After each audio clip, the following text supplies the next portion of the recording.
My husband took our 5-year-old daughter to his friend's house every single Sunday for 8 months, and when I finally discovered the real reason why, it destroyed everything I thought I knew about the man I married.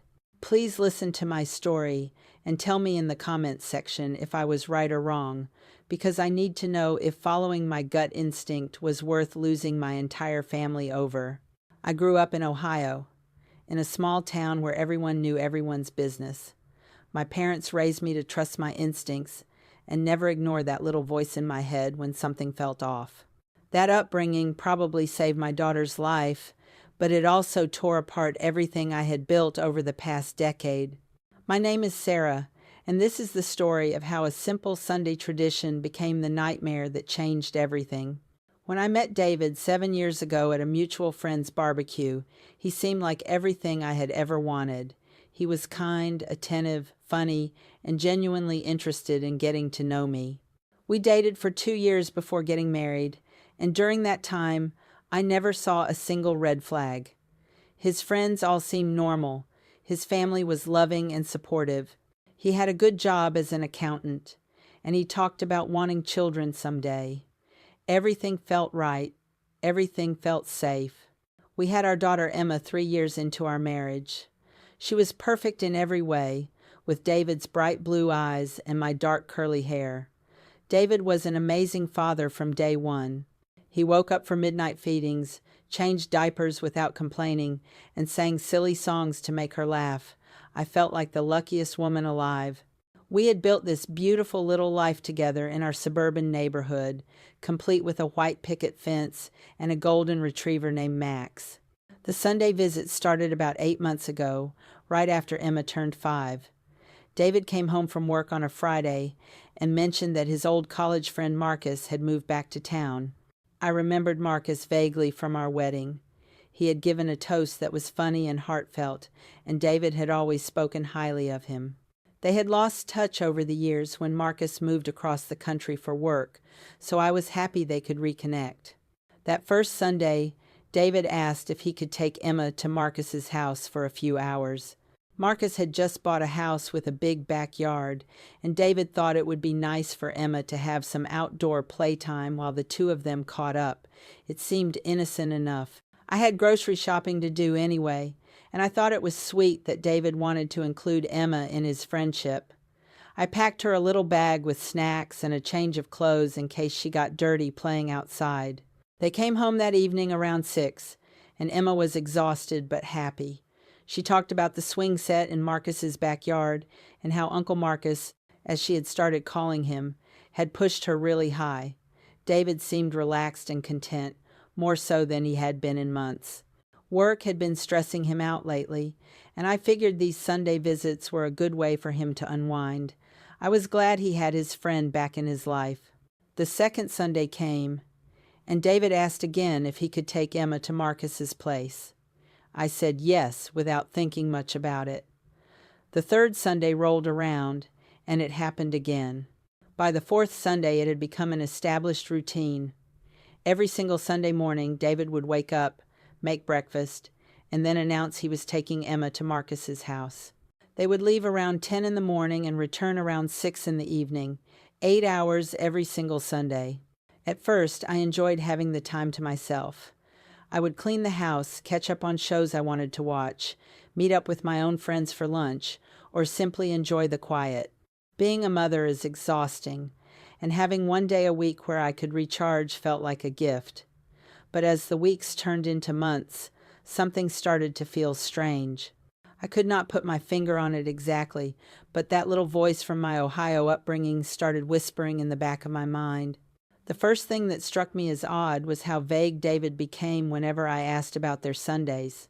I would ask Emma what she did at Uncle Marcus's house, and she would mention the swing set, or playing with toys, or eating chicken nuggets for lunch, normal kid stuff.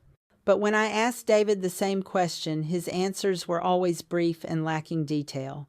He would say they hung out, watched sports, or worked on a project in the garage. Nothing specific. Nothing memorable. For someone who supposedly spent 8 hours there every week, he sure did not have much to say about it. The second thing that bothered me was that David never invited me along. Not once in 8 months did he suggest that I come with them or that we make it a family outing. When I brought this up casually one evening, suggesting that maybe the next Sunday we could all go together and I could finally see Marcus's house and meet his wife, David's reaction was strange. He got defensive almost immediately. He said that Sundays were his time to bond with Emma, that Marcus's wife actually traveled for work most weekends, and that having me there would change the dynamic. He made it sound like I was being clingy or controlling for even suggesting it. The third red flag was Emma's behavior. My daughter had always been an open book, chattering away about her day at preschool or what she watched on television. But when it came to Sundays at Uncle Marcus's house, she became oddly quiet. If I pressed her for details, she would give me the same generic answers. Swing set, toys, chicken nuggets. It felt rehearsed somehow, like she had been told what to say. I started to wonder if David was coaching her, but that thought seemed paranoid even to me. Why would he need to coach her about a simple play date? I tried to push these concerns out of my mind. I told myself I was being ridiculous. David was a good husband and a great father. Marcus was his friend, someone he had known for over a decade. There was no reason to be suspicious. But the voice in my head would not go quiet. It kept nagging at me, telling me that something was very wrong. I started paying closer attention to the little details. I noticed that David always made sure Emma was bathed and in fresh clothes before they left on Sunday mornings. He would pick out specific outfits for her, usually dresses or skirts with tights, which struck me as odd because Emma preferred pants and was constantly getting dirty when she played. When I mentioned this, David said Marcus liked taking photos of Emma in the backyard, and he wanted her to look nice. That explanation made sense on the surface, but it still felt off. I also noticed that David started keeping his phone face down more often and taking calls in other rooms. He had never been secretive with his phone before. I had always known his passcode, and he had known mine. We had nothing to hide from each other, or so I thought. But now he was suddenly protective of his device, tilting the screen away from me when notifications came through. One Sunday morning, about 5 months into this routine, I decided to test something. I told David that I was not feeling well and asked if maybe they could skip Marcus's house just this once so I could have help around the house. David's face fell immediately. He looked almost panicked. He insisted that they had plans, that Marcus was expecting them, that Emma had been looking forward to it all week. He promised to make it up to me and said they would only stay a few hours instead of the whole day. The desperation in his voice sent chills down my spine. They left that morning despite my protest, and I sat on the couch feeling sick to my stomach. Not from any physical illness, but from the growing certainty that my husband was lying to me. I just had no idea about what or why. I grabbed my laptop and did something I never thought I would do. I searched for Marcus on social media. I found his profile easily enough. He had moved back to town, just like David said. He had bought a house, also true. But as I scrolled through his photos, I noticed something that made my blood run cold. There were no pictures of Emma. Not a single one. No shots of her on the swing set. No photos of her playing in the backyard. Nothing. For someone who supposedly spent every Sunday with my daughter for months, his social media showed no evidence she had ever been there. I dug deeper, clicking through Marcus's friend list, looking at his wife's profile. She did travel for work, but not every weekend. In fact, her most recent post showed her at home on several Sundays, posting brunch photos and pictures of their own backyard. If she was home, why had David told me she was always traveling? Why had he made it seem like it was just him, Marcus, and Emma every week? My hands were shaking as I closed the laptop. I did not know what to think. Maybe Marcus just did not post photos of other people's kids. Maybe David had asked him not to for privacy reasons. Maybe his wife was there sometimes, and David had just simplified the explanation. I was grasping at straws, trying to find innocent explanations for things that were starting to feel increasingly sinister. That week, I could barely look at David without feeling a knot in my stomach. I watched him play with Emma in the evenings, helping her with puzzles and reading her bedtime stories, and I could not reconcile this loving father with the man who was clearly hiding something from me. I kept telling myself to just ask him directly, to have an honest conversation about my concerns. But every time I opened my mouth to bring it up, fear stopped me. Fear of what the answer might be. Fear of being told I was crazy or paranoid. Fear of what it might mean for our family if my suspicions were correct. The breaking point came on a rainy Sunday in late October. David and Emma were getting ready to leave as usual, but this time I noticed something that made my stomach drop. As David was helping Emma into her coat, I saw him slip something into her little backpack. It was quick, and he clearly thought I was not looking, but I saw it. A small digital camera. The kind you use for photos and videos. My mind immediately went to the worst possible places. Why would David need to bring a camera to Marcus's house when they both had phones? Why was he being secretive about it? Why did Emma need to be dressed up in pretty outfits every single week? The pieces were falling into place in a way that made me feel physically ill. I thought about those news stories you hear, the ones about parents who exploit their own children, who allow terrible things to happen for money or because of their own twisted desires. I thought about Emma's rehearsed answers and quiet demeanor when discussing their Sundays. I thought about David's panic when I suggested skipping a visit. I waited until their car pulled out of the driveway, and then I made a decision that would change everything. I was not going to sit at home wondering and worrying anymore. I was not going to ignore my instincts, like so many people do, until it is too late. I was going to follow them and see for myself what was really happening at Marcus's house every Sunday. I grabbed my car keys, my phone, and a jacket, and I headed out the door.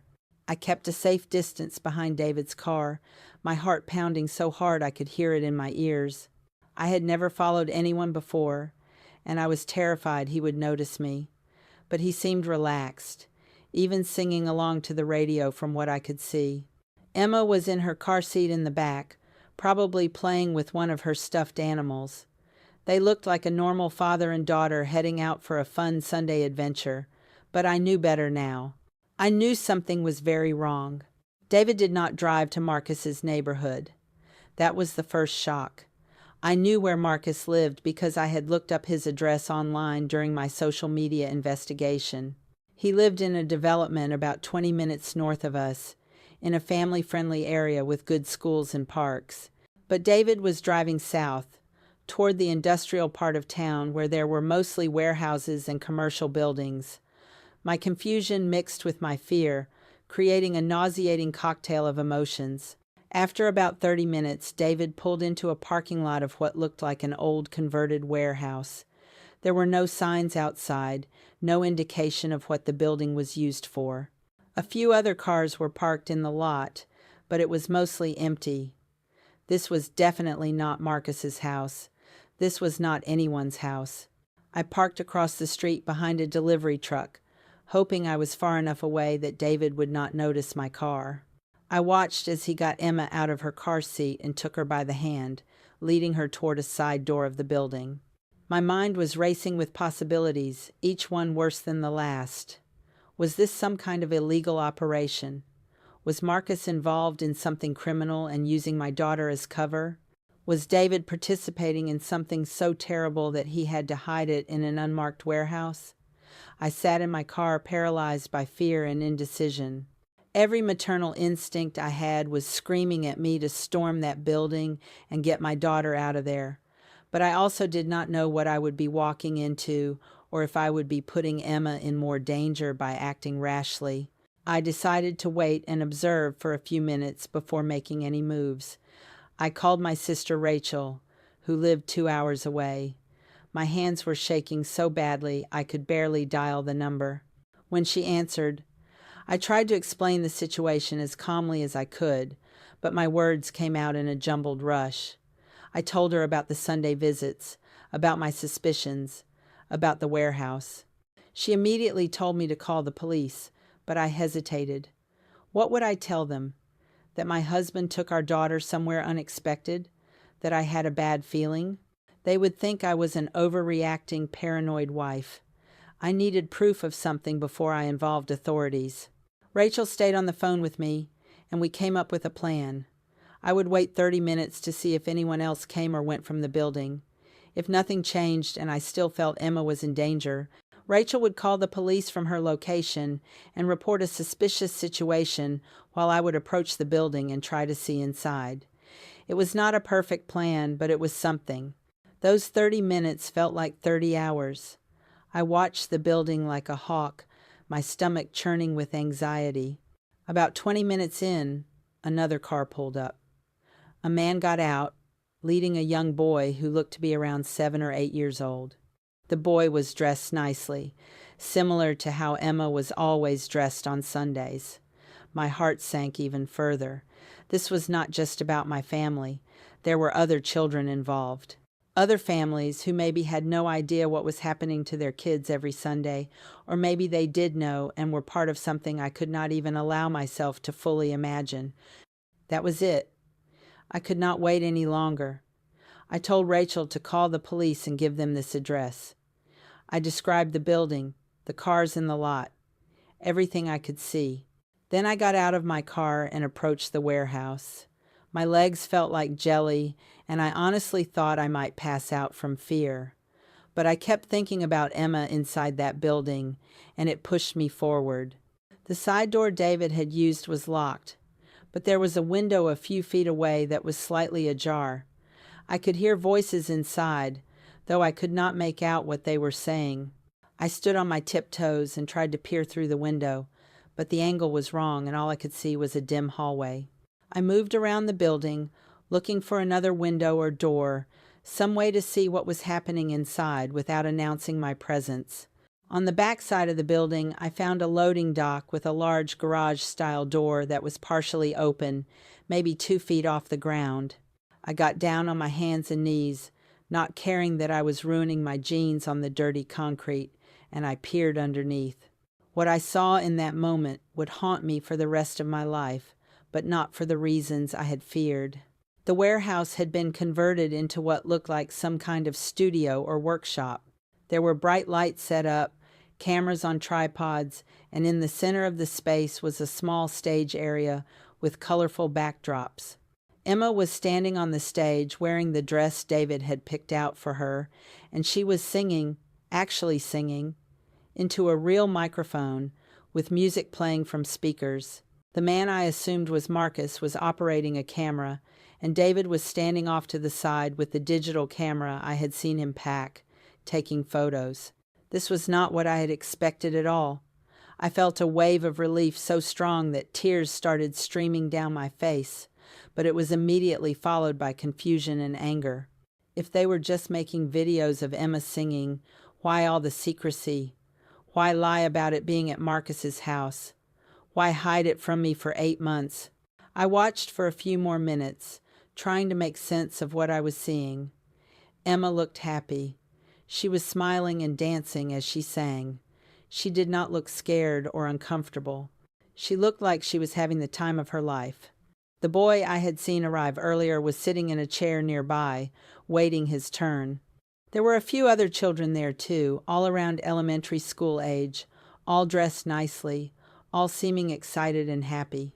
An adult, who I assumed was the boy's parent, was sitting against the wall, watching and smiling. This looked less like something sinister and more like some kind of performance studio or recording space for kids. I heard sirens in the distance, getting closer. Rachel had called the police like I asked her to. Panic set in as I realized I might have just made a huge mistake. I ran back around to the front of the building just as 2 police cars pulled into the parking lot. Officers got out, and I rushed over to them, trying to explain the situation before they went inside. I told them I was the one who had called, that my daughter was inside, that I had been worried, but now I thought maybe everything was okay. I sounded like a crazy person, and I could see the skepticism on their faces. The officers insisted on going inside to investigate since a call had been made. I followed them as they knocked on the door. A woman answered, looking confused and alarmed by the police presence. She asked what the problem was, and the officers explained they had received a call about suspicious activity involving children at this location. The woman's face went pale, and she quickly invited them inside, calling out for Marcus and David. When David saw me standing there with the police, the look on his face was a mixture of shock, confusion, and hurt. Emma ran over to me, excited and oblivious to the tension in the room. She started telling me about the song she had just recorded, about how she was going to be on YouTube, about how she and Daddy and Uncle Marcus were making her famous. The other parents in the room looked uncomfortable and worried. Marcus was frantically explaining to the police that this was a legitimate business, that he ran a YouTube channel featuring talented kids singing covers of popular songs, that he had permission from all the parents and followed all the proper legal guidelines for working with minors. The police asked to see documentation, and Marcus quickly produced contracts, permission forms, and proof of his business registration. He explained that he used to work in music production before moving back to town, and he had started this YouTube channel as a way to combine his skills with his love of working with kids. He made money from advertising revenue and shared a portion with the families who participated.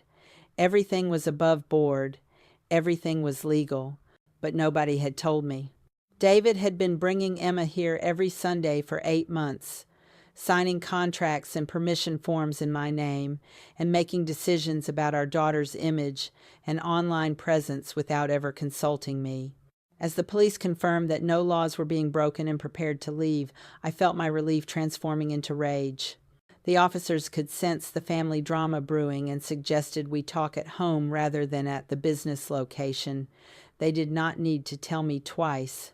Now this is where I did something that I want you to advise me if I was right or wrong. I told David that I was taking Emma and going to my sister's house for the rest of the weekend. I refused to listen to his explanations or apologies right there in the warehouse.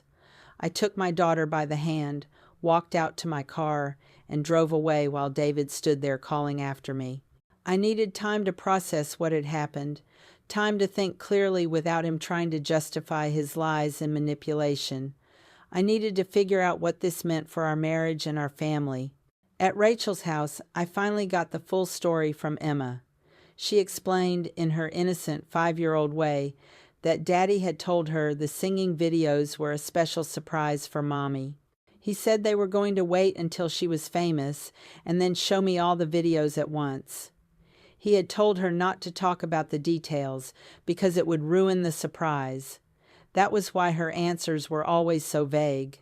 She had been trying to keep what she thought was a wonderful secret. She had no idea that her father was lying to me or that what he was doing was a betrayal of my trust. I spent the rest of that weekend talking to lawyers, reading up on parental rights and consent, and trying to figure out what legal standing I had. I learned that in our state, both parents are supposed to consent to contracts involving minor children, especially contracts that involve their image being used commercially. David had forged my signature on the documents Marcus had shown the police. That was fraud. That was illegal. That was grounds for serious legal action. I also discovered that Emma's videos had been online for months. Marcus's YouTube channel had over 100,000 subscribers, and several of Emma's performances had hundreds of thousands of views. There were comments from strangers, people discussing my daughter's appearance and voice, people who knew her face and had formed opinions about her. My child had been exposed to the entire internet without my knowledge or permission. The violation I felt was indescribable. When I returned home on Monday, David tried to apologize. He said he had started the whole thing as a way to make extra money because we had been struggling financially. He said he had planned to tell me once Emma got her first paycheck from the channel, to surprise me with the money and show me that he had found a solution to our problems. He claimed he had only kept it secret because he wanted to make me proud, to prove he could provide for our family in creative ways. But his excuses rang hollow. We were not struggling financially. We owned our home, had savings, and both had good jobs. If he had wanted to make extra money, there were 1,000 ways to do it that did not involve lying to me for 8 months and using our daughter without my consent. The more he talked, the clearer it became that this was not about money. This was about control. This was about him making decisions for our family without my input. This was about him prioritizing what he wanted over my right to know what was happening with my own child. I told David he needed to leave. I said I wanted him out of the house while I figured out what to do next. He begged me to reconsider, promised he would shut down the channel and never lie to me again. But the trust was broken. Every time I looked at him, I saw the man who had manipulated our daughter into keeping secrets from me. I saw the man who had forged my signature on legal documents. I saw the man who had put our child's face on the internet for millions of strangers to see without ever asking me if I was comfortable with that. David moved into a hotel, and I immediately contacted a family lawyer. I wanted Emma's videos taken down from the internet as soon as possible. The lawyer explained that it was complicated. Since David had signed contracts on behalf of our family, and Marcus had been operating under the belief that he had both parents' consent, there might be legal pushback. Marcus could argue that he had acted in good faith, and that the videos were his intellectual property, since he had produced and edited them. The legal battle that followed was exhausting and expensive. Marcus initially refused to take down the videos, claiming they were protected under the contracts David had signed. I had to prove that David had forged my signature and that the contracts were therefore invalid. It took months of legal proceedings, during which Emma's face remained on the internet, and her videos continued to accumulate views and comments. Every day that passed felt like another violation, another moment where strangers were consuming content of my daughter without my permission. Our families got involved, and that was when things went from bad to worse. David's parents blamed me for overreacting. They said I should be grateful that David had found a way to showcase Emma's talent and make money at the same time. They accused me of being jealous that he had thought of it first, of being controlling and not supporting his initiative. They said I was tearing the family apart over something harmless, and that I should apologize to David and work on fixing our marriage. My own parents were more supportive, but still questioned my decision to involve lawyers and push for legal action against Marcus. They worried that I was making things worse by fighting publicly, that I was drawing more attention to Emma's videos rather than letting them fade into obscurity. They suggested I should just forgive David, make him take the videos down privately, and move on with our lives. They did not understand why I could not just let it go. David's sister hosted a family dinner that I was not invited to. According to David, it turned into a forum for everyone to discuss my unreasonable behavior and how I was punishing him too harshly. His brother suggested that I was probably looking for an excuse to leave the marriage anyway, and that I was using this situation as justification. Family members who I had considered friends for years suddenly stopped returning my calls or inviting me to gatherings. I was being frozen out of the family I had been part of for a decade. The situation affected Emma deeply. She did not understand why Mommy and Daddy were not living together anymore. She did not understand why her videos had to come down when she had so much fun making them. She did not understand why something that had seemed like a wonderful secret was now causing so much fighting and sadness. I tried to explain it to her in age-appropriate terms, but how do you tell a 5-year-old that Daddy betrayed Mommy's trust and violated her rights without making Daddy sound like a villain? How do you help her process that the surprise she thought she was keeping was actually a lie?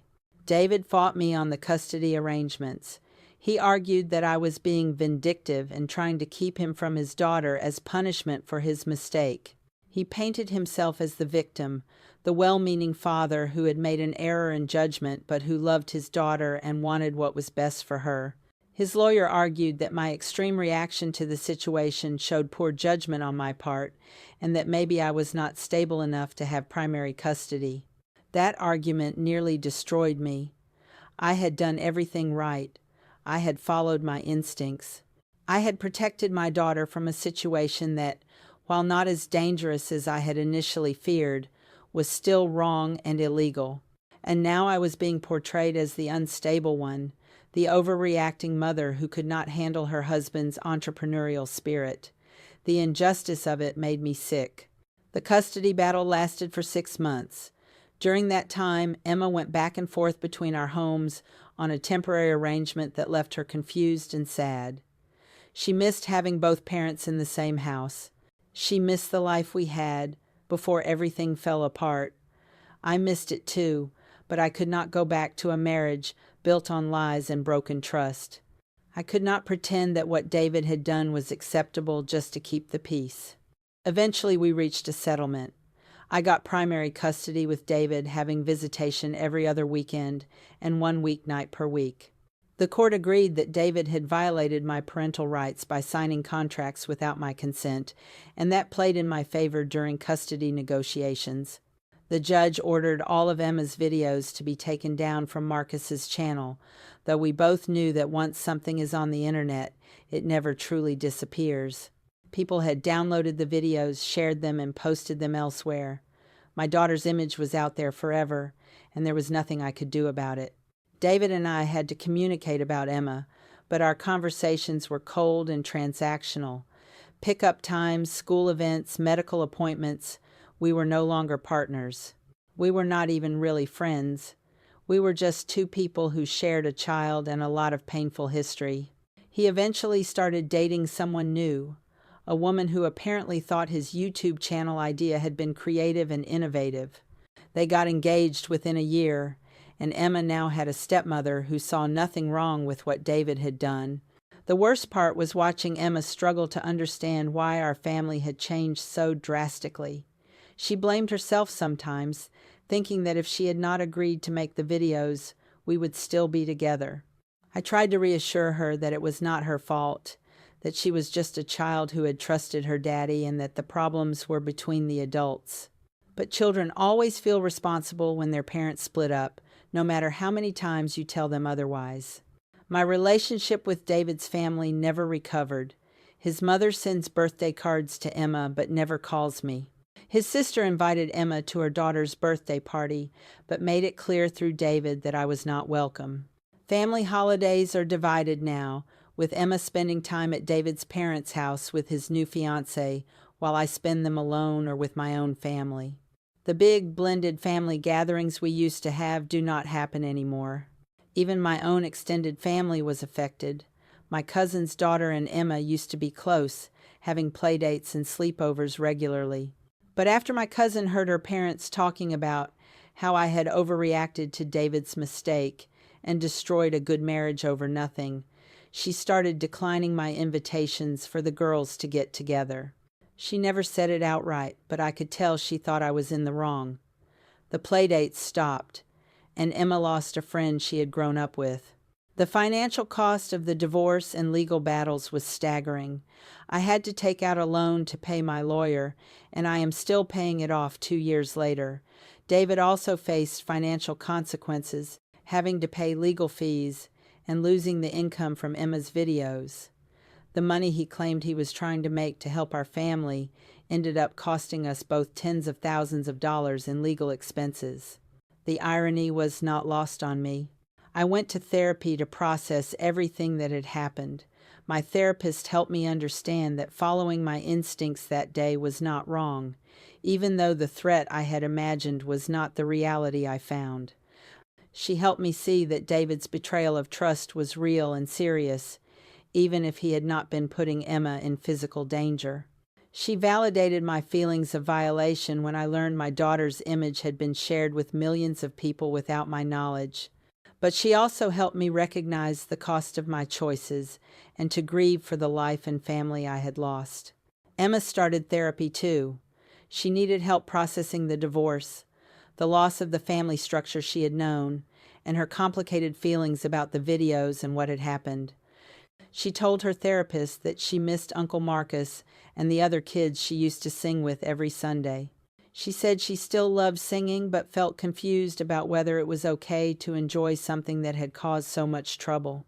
My heart broke hearing about her sessions, and realizing how much this had affected her innocent world. David's relationship with Emma changed after everything happened. He became more of a fun weekend dad, taking her to amusement parks and buying her toys, trying to make up for the broken family with material things and entertainment. The deep bond they had shared, the one I had been jealous of when I thought he was spending every Sunday with just her at a friend's house, was gone. Emma could sense that something had fundamentally shifted between them, even if she could not articulate what it was. I dated briefly about a year after the divorce was finalized, but it did not work out. It was hard to trust anyone after what David had done. It was hard to believe that someone would not lie to me or keep secrets or make major decisions about my life without my input. The man I dated was kind and honest as far as I could tell, but I found myself constantly suspicious, constantly waiting for the other shoe to drop. He eventually ended things, saying I was not emotionally available and that he could tell I was not over my ex-husband. He was right. The YouTube channel that featured Emma still exists, though all of her videos were removed. Marcus continued producing content with other children, and his channel has grown even larger. Sometimes I wonder if the other parents know the full story of what happened with us, or if Marcus just told them I was a difficult mother who did not understand the business. I wonder if they signed their contracts with full knowledge and consent, or if there are other parents out there who have no idea their children are performing online every week. Emma is 7 now, and she still asks sometimes if she can sing on YouTube again. She remembers how much fun it was, how special she felt being in front of the cameras and hearing her voice played back through professional speakers. I have to explain to her over and over that maybe when she is older and can make that decision for herself, she can pursue singing if she still wants to. But for now, while she is still a child, her face and voice need to be protected from the internet. She does not fully understand, and I know she resents me a little bit for taking that joy away from her. David still believes he did nothing wrong. In his mind, he was being a good father by nurturing Emma's talent and finding a way to make money from it. He sees my reaction as vindictive and controlling. His family agrees with him. His new fiancée agrees with him. Sometimes I wonder if they are right. Maybe I should have just talked to him calmly when I found out instead of calling the police. Maybe I should have agreed to let the videos stay up since Emma enjoyed making them and no physical harm was being done. Maybe I should have worked harder to save the marriage instead of immediately consulting divorce lawyers. But then I remember that feeling in the warehouse parking lot when I thought my daughter was in danger. I remember the fear that pushed me to follow them, to investigate, to protect my child at any cost. I remember discovering that my husband had been lying to me for 8 months, forging my signature, and making choices about our daughter's life without my consent. I remember seeing Emma's face on the internet, in videos I never approved, being viewed and commented on by millions of strangers. And I know that even though the threat was different than what I had imagined, my instincts were right. Something was very wrong, and I had every right to be angry about it. The hardest part is accepting that doing the right thing sometimes comes with a terrible cost. I protected my daughter's rights and my own parental authority, but I lost my marriage in the process. I stood up for what I believed in, but I became isolated from a family I had loved for years. I followed through with legal action to get Emma's videos removed, but I spent thousands of dollars and still could not erase her image from the internet completely. Every choice I made seemed right in the moment, but the consequences were so much bigger than I ever anticipated. I think about alternate versions of how this could have played out. If I had confronted David privately at home instead of following him and calling the police, would we have been able to work it out? If I had agreed to let the videos stay up with some modifications to protect Emma better, could we have avoided the divorce? If I had swallowed my anger and pride and tried harder to forgive him, would our family still be intact?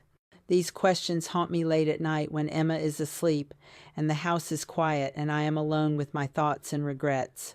My sister Rachel, who was with me on the phone that day in the parking lot, still stands by my decisions. She says I did exactly what any protective mother would do when faced with suspicious behavior and potential danger. She says David violated my trust in the worst way possible and that I had no choice but to respond strongly. But even Rachel admits that she never expected it to cost me my entire marriage and most of my social circle. She never thought the consequences would be this severe or this lasting. I look at Emma now, and I see a beautiful, talented little girl who has been through more trauma than any 7-year-old should experience. She is resilient and adapts well, but I can see the cracks sometimes. When she talks about her friends whose parents are still together, there is a wistfulness in her voice. When David picks her up for his weekend and she has to pack a bag and leave our home, there is a sadness in her eyes. When she sees photos from before the divorce, when we were all together and happy, she asks why we cannot be like that anymore. The guilt I carry is immense. Not guilt for protecting her or standing up for my rights as a parent, but guilt that my actions, however justified, led to such upheaval in her life. Children need stability and security, and I took that away from her by refusing to let David's betrayal slide. I tell myself that modeling self-respect and boundaries is important, that showing her that lies and manipulation are not acceptable is a valuable lesson. But I wonder if that lesson was worth the price she paid. David pays child support and maintains his visitation schedule religiously. He never misses a pickup or drops off late. In that sense, he is still a responsible father. But our co-parenting relationship is strained at best. We communicate through a parenting app most of the time, keeping our interactions brief and focused solely on Emma's needs. When we have to speak face-to-face at school events or medical appointments, the tension is obvious. Emma can feel it, and it makes her uncomfortable. His fiancée is nice enough to Emma, from what I can tell. She takes her shopping and does craft projects with her on the weekends she is there. Part of me is grateful that Emma has another caring adult in her life. But another part of me resents this woman who stepped into the ruins of my marriage and gets to play happy family with my daughter without having lived through the betrayal and heartbreak that created the opening for her in the first place. It is petty, and I know it, but the feeling is there nonetheless. I tried to rebuild my social life after the divorce, but it has been difficult. Many of the friends David and I had as a couple sided with him or just faded away, not wanting to deal with the awkwardness of choosing sides. I made a few new friends through a single moms group, and that has helped. These women understand the challenges of co-parenting with an ex and the loneliness of building a new life after divorce. But none of them really understand the specific circumstances of my situation, the unique betrayal I experienced. Work became my refuge for a while. I threw myself into my career as a marketing manager, taking on extra projects and staying late at the office. It gave me purpose and distraction from the mess of my personal life. I got promoted last year, which was a bright spot in an otherwise difficult period. But even that accomplishment felt hollow without a partner to celebrate with or an intact family to share it with. I took Emma out for ice cream to celebrate, and she was happy for me, but it was not the same as what it could have been. The holidays are still hard. Emma spends Thanksgiving with David and his family one year and with me the next. Christmas is split, with her waking up at one house and spending the afternoon at the other. She gets double the presents, which seems like it should be a good thing, but she would trade all of them to have one Christmas morning with both parents together. I know she would because she told me so last year when she was helping me decorate the tree.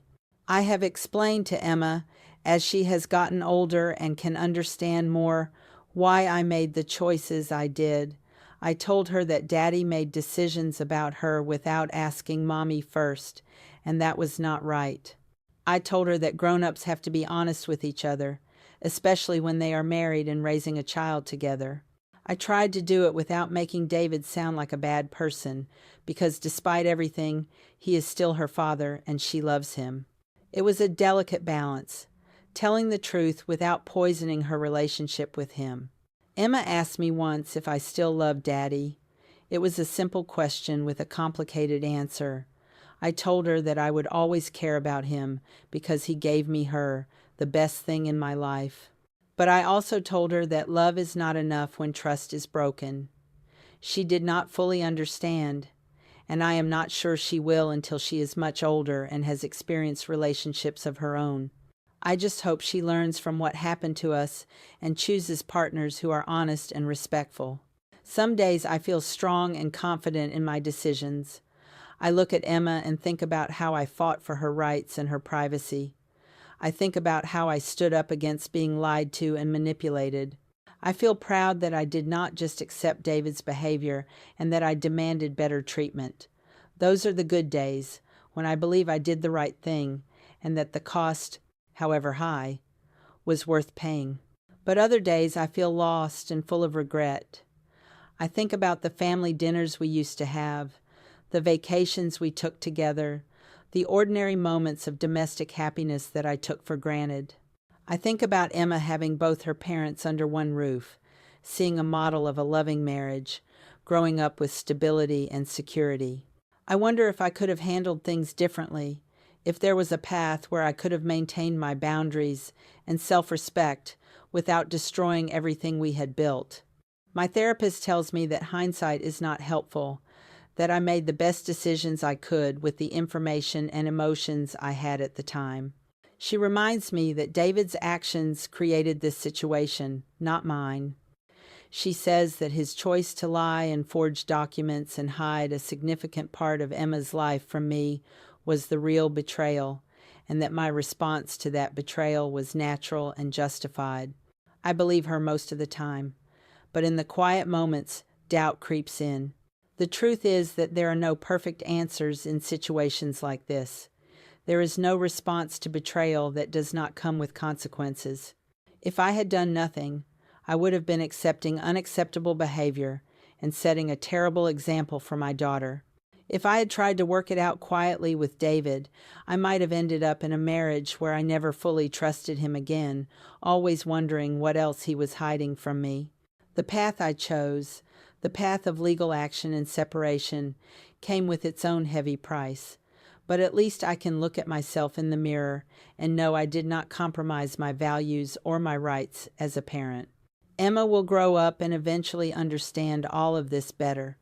She will see the situation with adult eyes and form her own opinions about what happened and whether I handled it correctly. I hope she will understand why I made the choices I did. I hope she will see that I was trying to protect her and stand up for what was right, even when it was hard and painful. But I also prepare myself for the possibility that she might resent me, might wish I had handled things differently, might blame me for the broken family she grew up in. David's parents send Emma gifts on her birthday and Christmas, but they have never once reached out to me directly since the divorce. The last time I saw them was at Emma's kindergarten graduation, where we sat on opposite sides of the auditorium and did not speak. They look at me with disappointment and judgment, like I am the villain who destroyed their son's happy marriage over something trivial. They see him as the victim of my overreaction. I doubt they will ever see it any other way. My parents are more supportive now than they were in the beginning. They have seen how hard I have worked to maintain stability for Emma, and how seriously David's betrayal affected me. They help out with childcare when I need it, and never make me feel judged for being a single mother. But I know they still wish I had found a way to save the marriage. They came from a generation where you worked things out no matter what, where divorce was a last resort only for the most serious problems. They never say it out loud, but I can see it in their eyes sometimes. I wonder what I will tell Emma when she is older and asks me for the complete, unfiltered truth about what happened. Will I tell her about the fear I felt in that parking lot, thinking her father might be involved in something that would hurt her?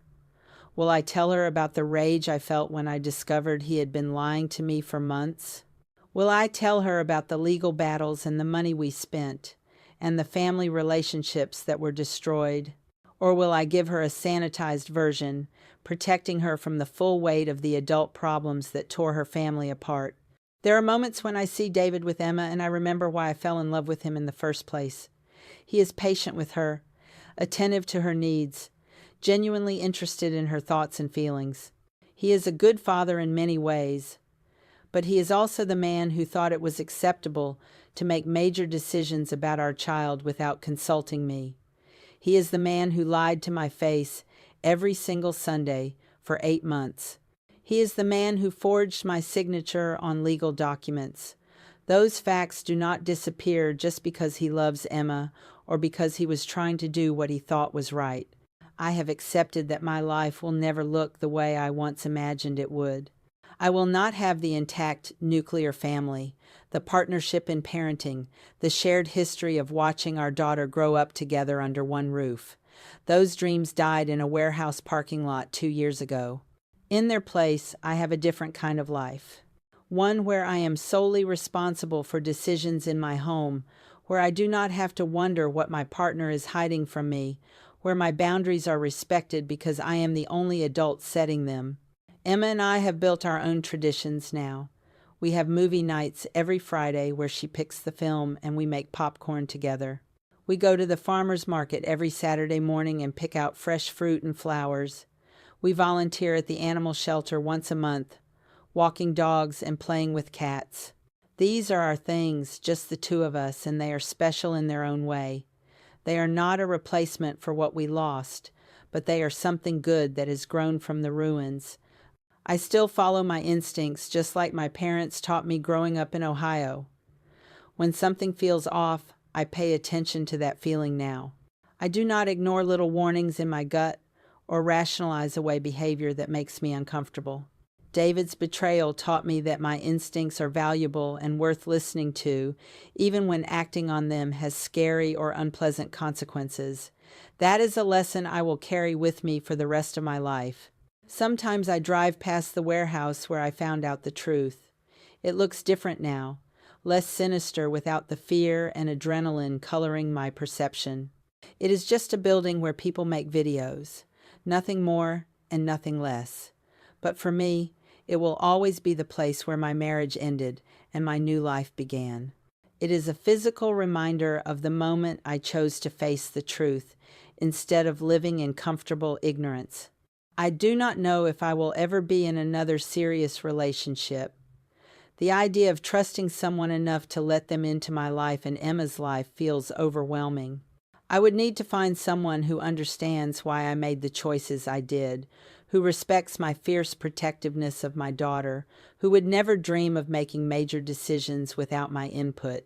That feels like a tall order, and most days I am content to just focus on raising Emma and building a good life for the two of us. Emma asks less frequently now about why Daddy and I are not together anymore. She has accepted this as her normal. She knows that some kids live with both parents and some kids go back and forth between two houses, and she is in the second category. It breaks my heart that she had to learn this lesson so young, that her childhood includes terms like custody schedule and co-parenting app. But she is adaptable and resilient, and she is finding her way through this new reality. I keep a journal where I write down my thoughts and feelings about everything that happened. Someday, if Emma wants to read it, she can see my thought process and understand more fully why I made the decisions I did. She can see that I struggled with doubt and guilt, that I questioned myself constantly, that I paid a high price for following my instincts and standing up for my rights. But she will also see that I never regretted protecting her or demanding honesty and respect in my relationships. That is the legacy I want to leave her. The legal paperwork from the divorce and custody battle sits in a file in my home office. Sometimes I look through it, reading the court documents and settlement agreements, and I am struck by how such massive life changes can be reduced to legal language and signatures on paper. An entire marriage, years of shared life, and a family structure dismantled and reassembled in formal documents. It feels inadequate somehow, like there should be more to mark such a significant transformation. David's YouTube channel dreams for Emma are over, but he has found other ways to bond with her during his parenting time. They cook together, build elaborate structures with blocks, and work on science experiments from kits he orders online. These are good activities, healthy ways for a father and daughter to connect. I am glad he has not tried to revive his plans for her online presence. I am glad he seems to have learned at least that lesson from everything that happened. The other children who were in that warehouse that day are probably still making videos for Marcus's channel. Their parents made different choices than I did, and that is their right. Maybe they are more comfortable with their children having an online presence. Maybe they were fully informed and consented enthusiastically to the arrangement. Maybe they are making money that helps their families. I do not judge them for their choices. I just know that for me, for Emma, it was not the right path. I have become more cautious about Emma's privacy in general now. I do not post photos of her on my social media. I am careful about what permission forms I sign at school. I read every document thoroughly before putting my name on it. David's betrayal made me hypervigilant in some ways, always looking for the next threat or deception. My therapist says this is normal after trust has been broken so severely, but that I need to work on not letting it control my life or damage my relationship with Emma. There are good days and bad days. Days when I feel strong and confident and proud of how I handled an impossible situation. Days when I feel broken and sad and full of regret for how everything turned out. Most days fall somewhere in between, where I am just trying to do my best for Emma and build a life that feels meaningful and full, even though it looks nothing like what I had planned. That is the reality of life after betrayal and divorce. It is messy and complicated and full of contradictions. I wish I could say that everything worked out for the best, that I am happier now than I was before, that the divorce was a blessing in disguise, but that would not be honest. I miss being married. I miss having a partner to share parenting responsibilities and household duties and life decisions. I miss the family we were before David made choices that broke us apart. But I do not miss the version of that family that was built on lies and secrets. I do not miss not knowing what my husband was really doing with my daughter every Sunday. I do not miss feeling like I could not trust my own instincts. Please tell me in the comments section if I was right or wrong to call the police and follow through with legal action against my husband, because this decision did not just end my marriage early. It cost me the husband I loved, turned our families against me, and left our family so fractured that my own daughter has not spoken to her cousins in 2 years. And I am sure they will not be inviting me to their next family reunion this year.